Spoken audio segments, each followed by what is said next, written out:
Krásný den, milí posluchači, já vás vítám u nové epizody našeho podcastu Lékařské fakulty v Plzni.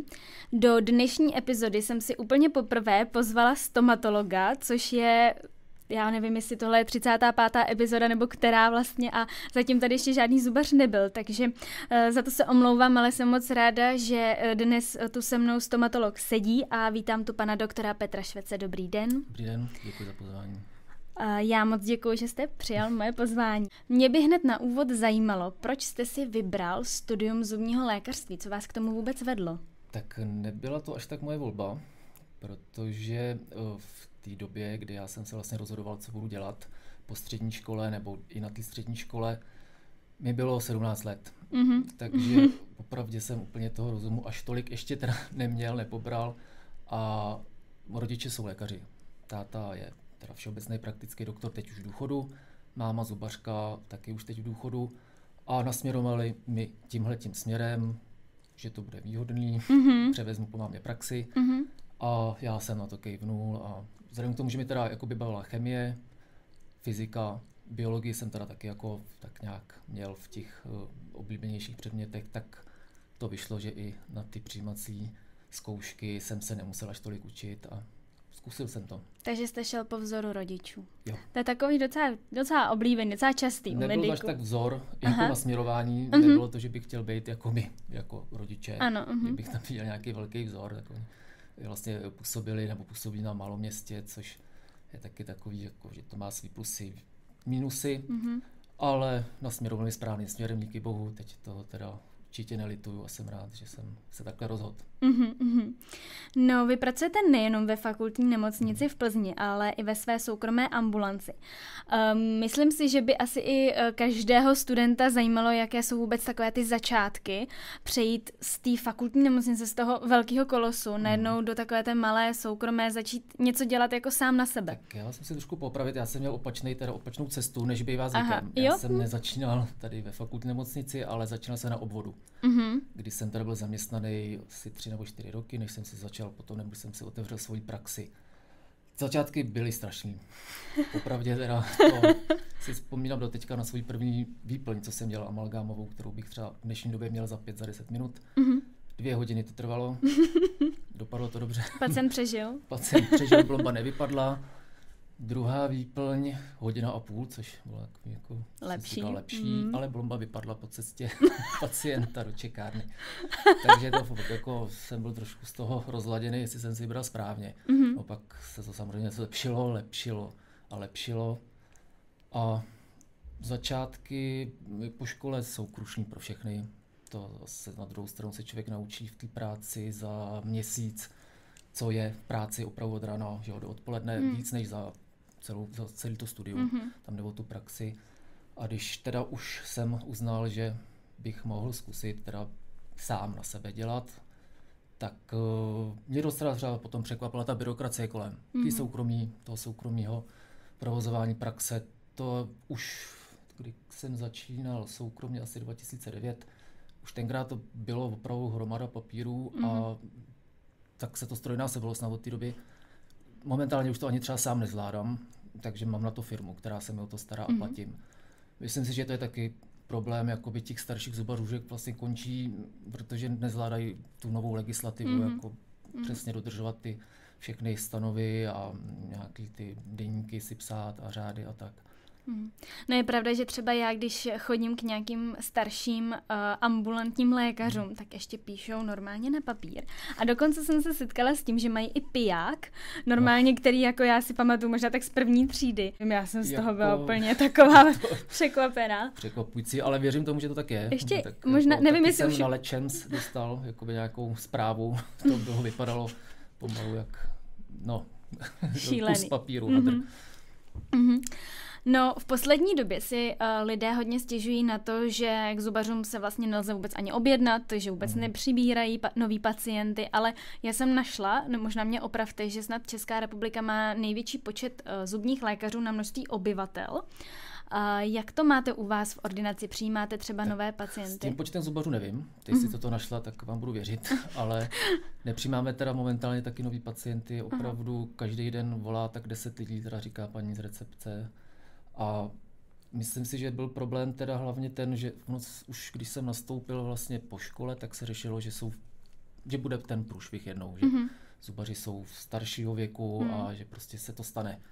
Pak se to stalo, no. Tak teď teda se to jakoby dobíhá, vím, že se jako nabralo i víc studentů potom na to konto, ale asi tam bude teď nějaký trošku interval, než se to vyrovná.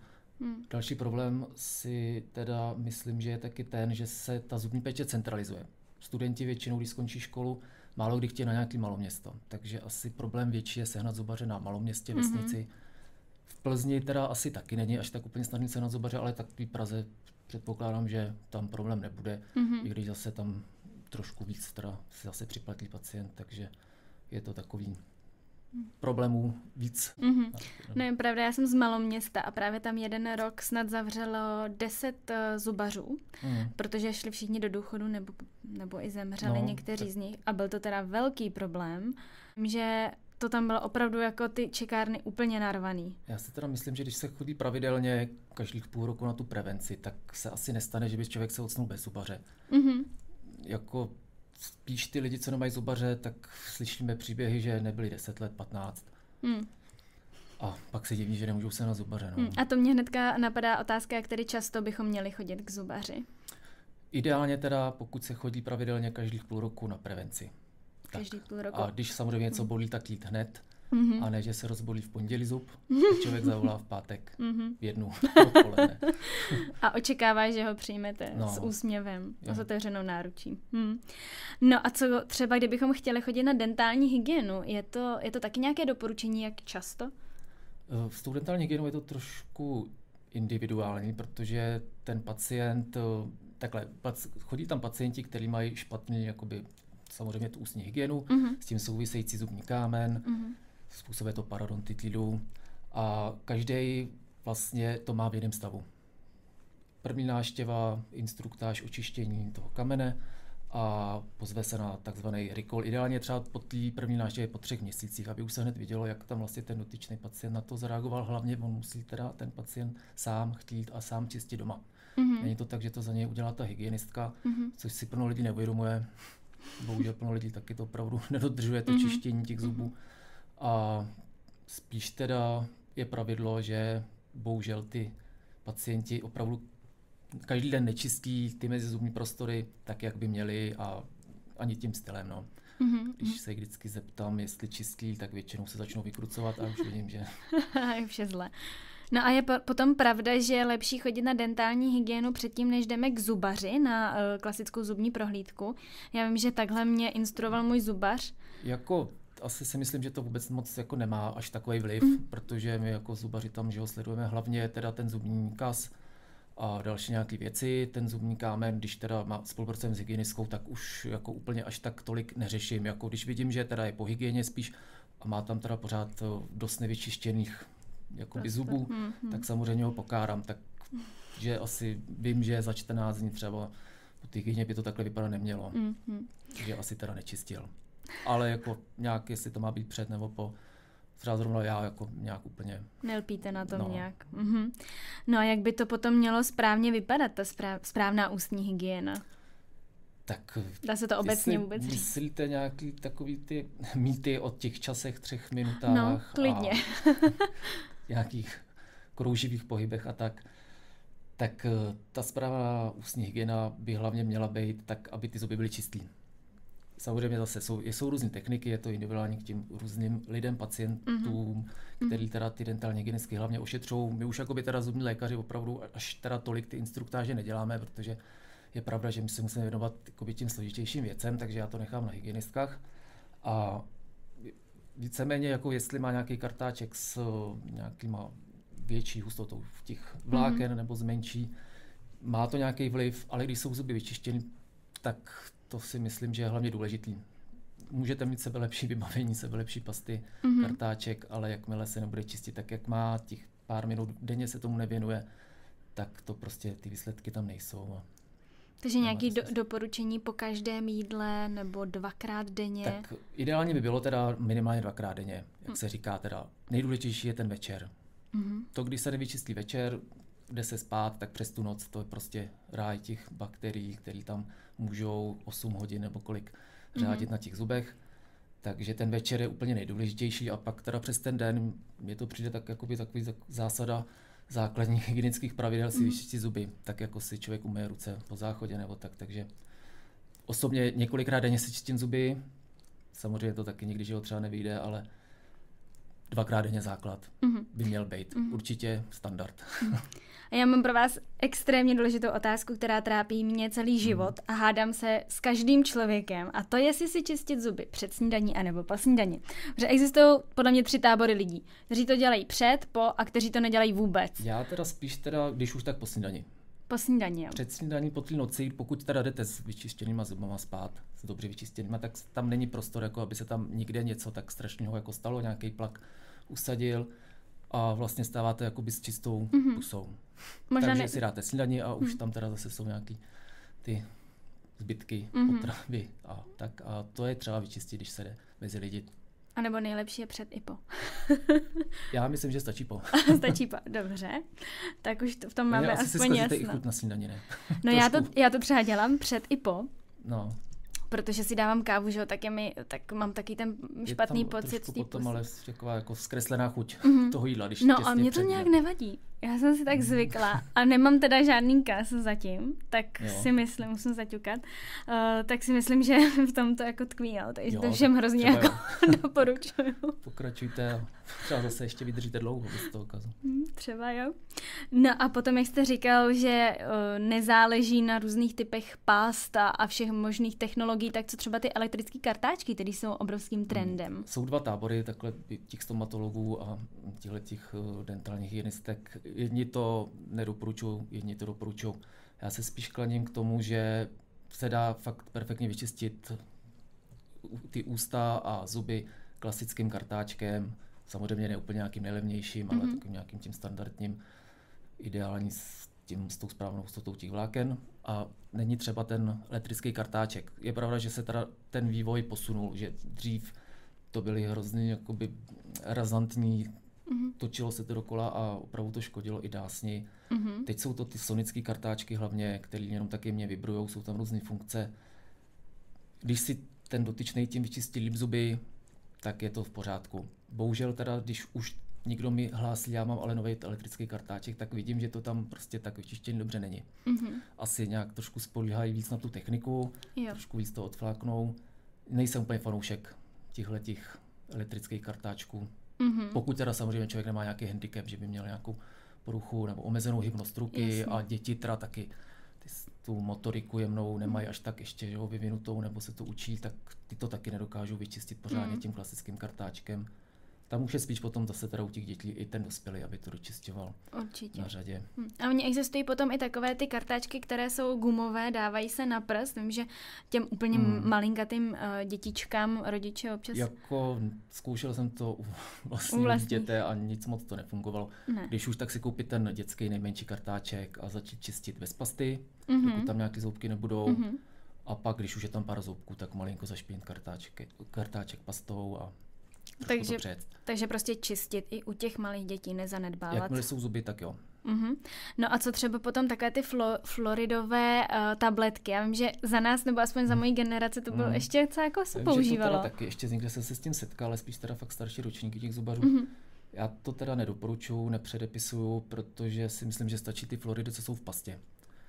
Když je teď skoro ve všech i těch dětských pastách je to optimální množství těch floridů, co by ty děti měly mít, prostě ta lokální floridace přímo na ten zub tou pastou, ta je nejlepší. Není třeba zase zatěžovat organismus nějakýma dalšíma jakoby látkama, floridama, i když samozřejmě že všechno je to určitě odzkoušený a bezpečný, ale proč, když se to dá tou pastou? Nepředepisuju, nepoužívám. A ty dětské pasty jsou teda úplně v pořádku, i když jsou na chuť takové sladké? Tam je teda vlastně to umělý sladidlo, který není kariogenní, který jako netvoří ten kas, takže v pořádku to samozřejmě úplně asi taky nebude, že jo? Je to něco jakoby nějaký jako umělý dochucovadlo, ale zase jak ty děti nutí na to čištění, aspoň trošku je člověk namotivuje, že jim to chutná, tak jo, jako dejme tomu jo.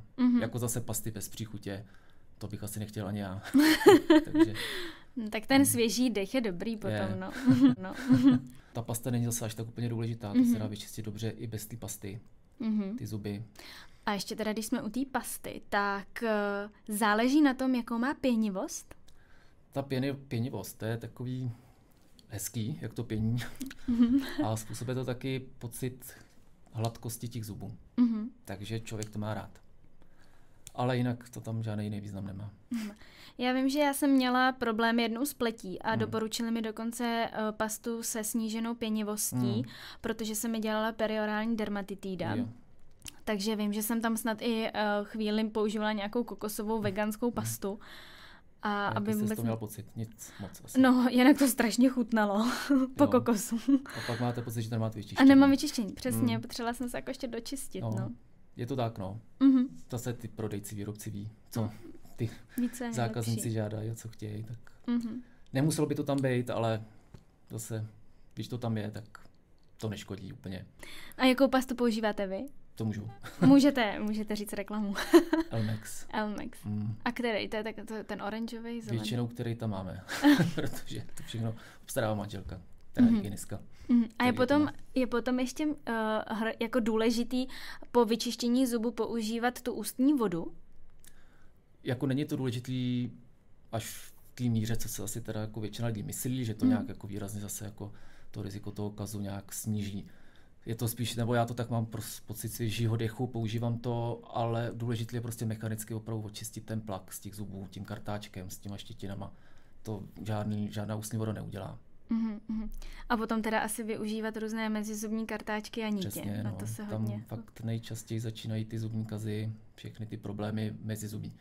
Kartáček se tam nedostane, ten to nevyčistí, takže flosovat a používat mezizubní kartáček. Takže je lepší, co je lepší, teda nit nebo ten kartáček? Obojí. Nebo takhle, to je můj názor, protože v zadních úsecích jsou trošku větší ty mezizubní prostory, tam se ten mezizubní kartáček krásně dostane a vyčistí to všechno, i takový ty různý, co tam jsou prohlubně v těch zubech, líp než nit. Zase na těch předních zubech kdy je to tak stěsnaný, že tam jako fakt se pokusit nacpat ten mezizubní kartáček, spíš si myslím, že víc škody než užitku a proč to teda neprojet s tou nití. Takže ideální z mého hlediska kombinovat to. Jak to vyhovuje asi těm lidem. No a ještě bych se ráda vrátila k maminkám a k dětem. A napadá mě ještě otázka, jak je to s těhotenstvím, protože jestli i v době těhotenství by žena měla nějakým způsobem dbát o svoji stravu, že by tím třeba mohla i ovlivnit vývoj zubů. Každopádně si myslím. Ale myslím z hlediska těch zubů. Z hlediska těch zubů ta pestrá strava má jako význam, že jo, smysl. Ale že by tam byla nějaká zázračná potravina, která by zázračně způsobila, že by dítě mělo zdravý zuby, celoživotně to není. Tam je spíš potom riziko, teda až po tom narození. Jednak teda ty návyky v té rodině, když ty rodiče nečistí zuby, nečistí ani dítě to taky nevidí. Je to takový, jako, že se to prostě dělí z generace na generaci většinou. A pak tam taky nějakou roli hraje teda ty bakterie, že jo, ty karigenní Streptococcus mutans, který se přenáší fakt přímo nejčastěji z té matky nejdřív. Ty ústa, že jo, toho mimina nebo toho novorozeně, ty jsou jakoby sterilní ze začátku, postupně se kolonizujou a pokud ta máma opravdu má jako hodně velkou kazivost a nezalečený kazy, tak tam přímo bují tyhle ty bakterie a přenese to všechno na děcko, tak se to taky dává do souvislosti s tím, že tam ta kazivost je potom vyšší. No ale je vůbec kazivost dědičná? V tom smyslu, jestli, když moje maminka třeba měla hodně kazu, jestli mám větší potenciál jsou mít tam nějaké dispozice, rozhodně, ale v dnešní době si asi myslím, že teda ten, kdo má jakoby ty dispozice horší, tak správnou hygienou, že bude opravdu čistit tak, jak má, minimalizuje prostě to riziko toho kazu. Pak samozřejmě vím, že jsou případy, taky to někdy slyším, nikdy v životě nečistil a nemá žádný kaz. Je to spravedlivý. Není, ale bohužel. No jako já jako čistím a tak myslím si, že byste mi měl určitě co vytknout. Nejsem rozhodně nejlepší čistič zubů teda. No, tak vždycky se tam něco nepovede třeba úplně tak dobře vyčistit. To zase člověk musí trošku schovívavej. No, bavili jsme se tady i o té zdravé stravě, jak je důležitá, že asi by se měl vynechat cukr, to je asi každému jasné, nebo alespoň ho omezit. Co dalšího je třeba pro zuby nebezpečné? Ono jde ani o to ten cukr úplně vynechat. Ta kazivost nebo ty kazy se tvoří hlavně, když tam teda působí tyhle ty cukry a další věci, plošně třeba na nějaký zub a potom taky ten čas, jak dlouho. Takže pokud třeba byste si dala celou čokoládu jednou za den, vyčistila si zuby, tak si myslím, že se vám ty zuby neskazí. Pokud si budete ukusovat každých 20 minut nebo 4 hodiny kousíček, ty zuby pořád budou v kontaktu vlastně s tím sladkým.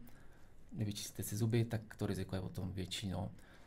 Vždycky, když teda rodiče jsou u mě s dětma a říkají, že teda nemůžou sladkosti, že mají kazy, tak říkám, můžou, ale tak třeba jednou denně, ať si to dají, jednorázově a pak vyčistí zuby a pak už ne.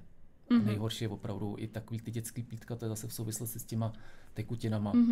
Ty děti pořád upíjí a vlastně ty zuby jsou pořád v kontaktu s tou sladkou nějakou šťávou nebo sladkým čajem.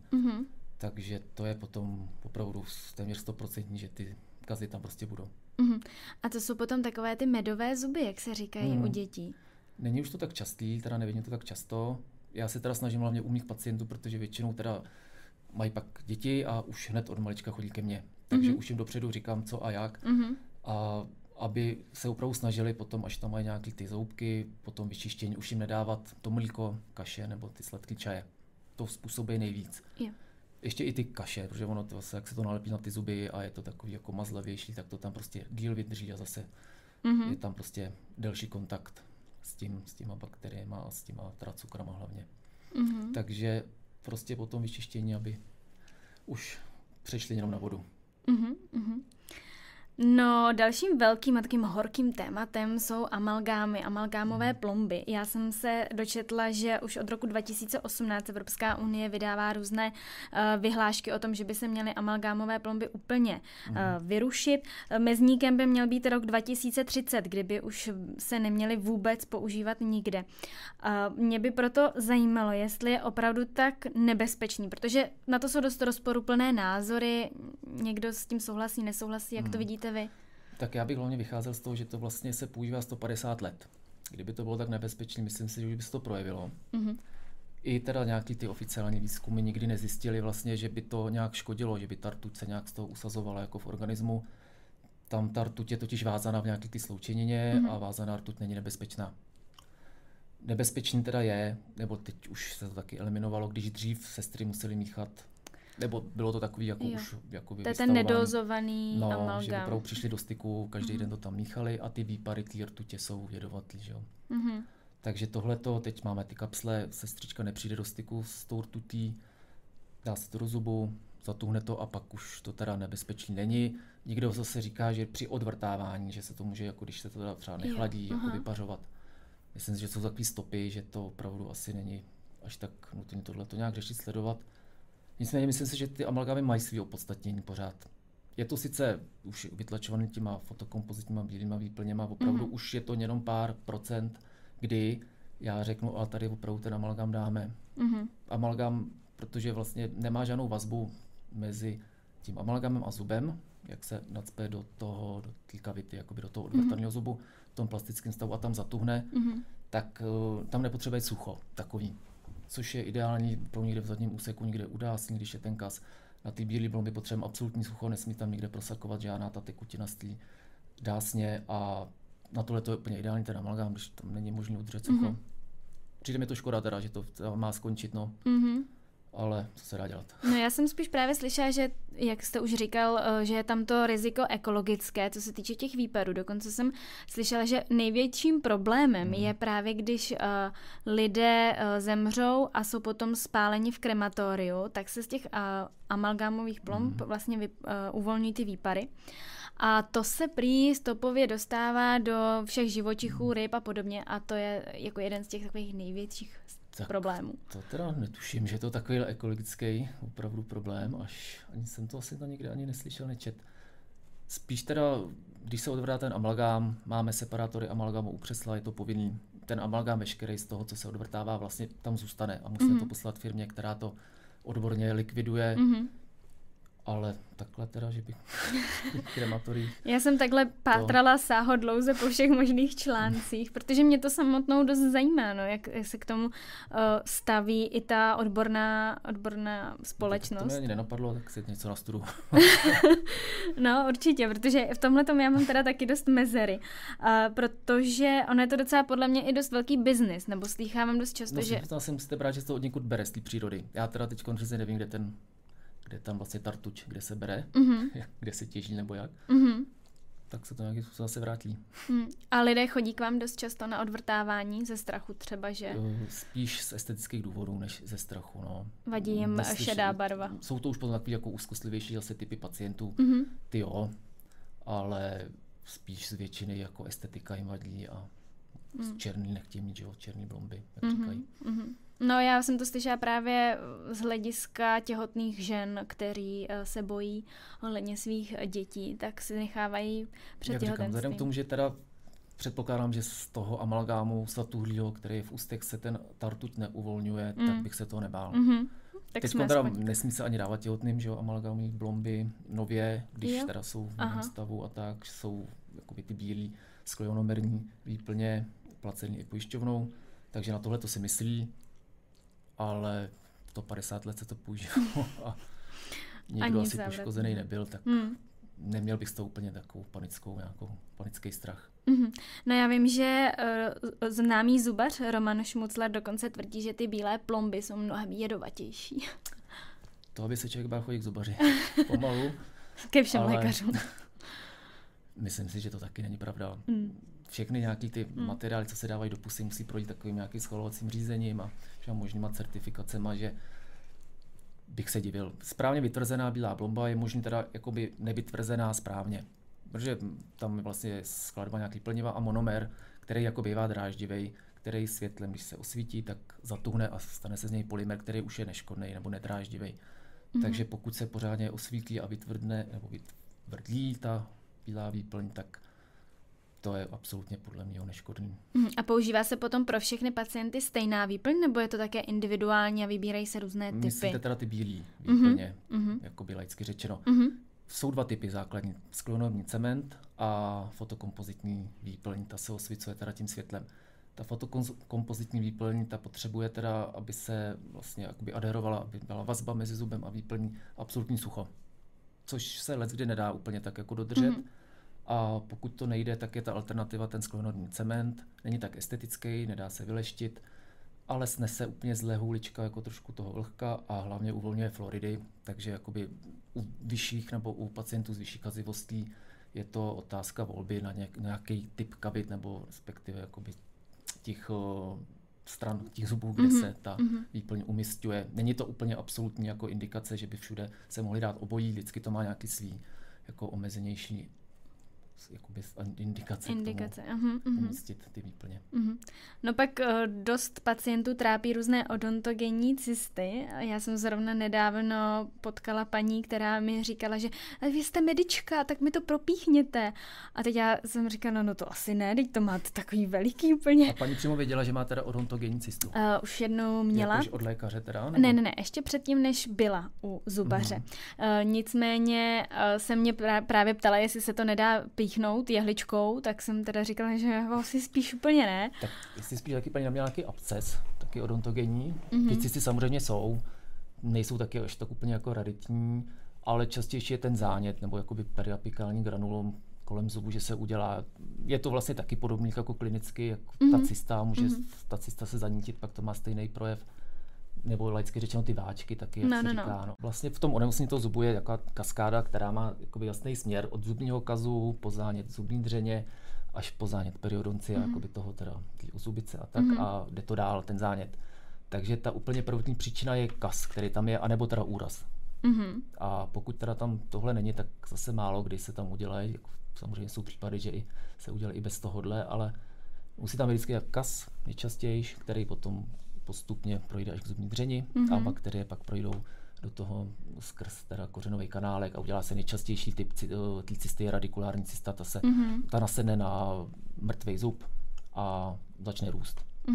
Já jsem pak taky slyšela, že se dost často ten stav zhoršuje třeba z hlediska nějaké infekce, která je třeba v dutině nosní nebo v paranazálních dutinách a během třeba právě nějaké té rýmy nebo nějakého infektu, který probíhá, tak že třeba víc rozbolí ta cysta, která tam je, nebo... Jo, tak ta čelistní dutina má opravdu jako blízký vztah k tím zubům. To spolu souvisí, že jo, tak asi jste se taky občas všimla, že třeba při rýmě bolí zuby a tak.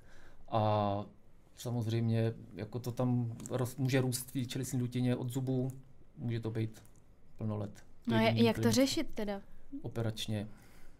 A když se to vrací takhle pořád? Tak to nebylo správně celý odoperovaný nejspíš. A nebo to bylo potom další od jiného zubu. No dobře.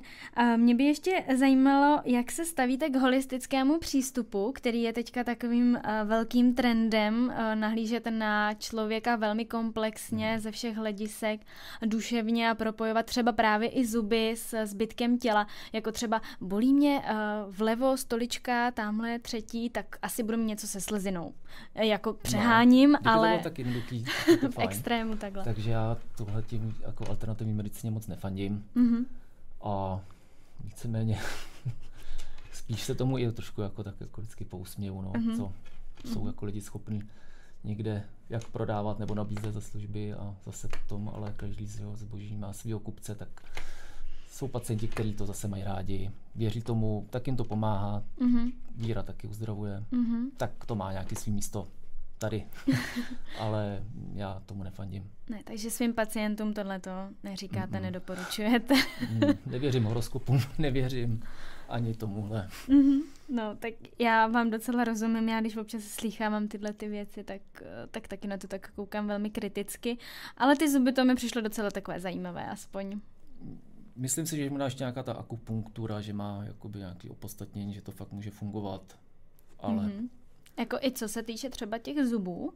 Jako slyšel jsem, že nějaký teda zubař opravdu aplikoval na bolest zubů akupunkturu, no. Myslím si, že jsou asi potom jiné indikace lepší, než na bolest zubu. To asi spíš potom jsou asi jiné nástroje. Já si říkám, že vždycky ta akupunktura musí tak strašně bolet, že na tu původní bolest zapomenu a vlastně už ji neřeším. Jo, nebyl jsem nikdy. Já taky nebyla. Prej to teda nebolí. Tak ale... asi ne. Má to nějaký ten smysl, že vrátková, nějaká tam bolest, jak se tam vrátkuje. A já bych na to taky nešel. Ale tak já to chápu, zase jako na druhou stranu určitě ta východní medicína má asi své pořád takové skryté kouzlo, nějaké opodstatnění. Pokud teda nefunguje nějaká ta západní medicína, když takhle budeme rozdělovat, tak dejme tomu zkusit východní. Tak jsem to takhle jednou zkoušel, nebo ne úplně jako východní, ale nějaký bylinky, měl jsem potíže se šlachama a nefungovalo to ani jedno, tak potom... Možná jste tomu málo věřil. Asi tak. A já jsem tomu věřil dost. Dobře, já mám na vás úplně poslední otázku, jestli byste ještě chtěl něco vzkázat našim posluchačům, ať už teda medikům nebo laikům, který zajímá jenom zubař a zubní lékařství a jak se starat o své zuby. Tak co bych chtěl vzkázat teda jakoby posluchačům? Vzkázal bych, aby se nebáli zubaře, ale to by bylo asi trošku pokrytecký, protože se bojí všichni zubaře. Já se nebojím. Ne, ale já jsem neměla nikdy špatnou zkušenost. Spíš teda vzkážu, že aby překonali strach, k zubaři chodili pravidelně, aby si čistili zuby a budou nejspíš koukat, kolik se dá ušetřit nepříjemných zákroků, peněz a času strávených na křesle. Určitě a bolesti. Pane doktore, já bych vám moc chtěla poděkovat za rozhovor, že jste přišel do podcastu, prolomil jste tak trošku to vlastně, jak jsme měli problém sehnat nějakého zubaře, který by tady vyprávěl o zubním a o zubní hygieně. Mějte se moc hezky, já vám přeju mnoho úspěchů a nashledanou. Naschledanou.